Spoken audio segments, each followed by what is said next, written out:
Cupcakes for sale. This week in a Manhattan mall, I held a bake sale, a racist bake sale. We have different prices here. If you're Asian, $1.50. If you're white, $1. If you're Latino or black, 50 cents. That's not right. You got to be on your goddamn mind. Boy, close down. Is the cupcake poison? I didn't come up with this idea. I'd copied what some students had done.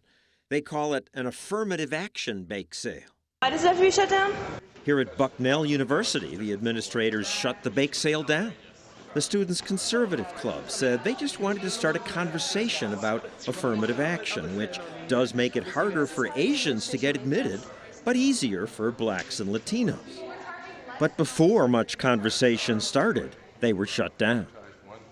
So I ran the bake sale so we could see what kind of discussion the Bucknell students missed. I'm trying to make amends for racism and punish the Asians because they have an advantage. They have such high SAT scores. No, that's not true. Because I had an Asian student in my class that was dumb as a cardboard. That's stereotyping. It is stereotyping. Stereotyping. That's not right. Affirmative action is supposed to help minorities that have been discriminated against.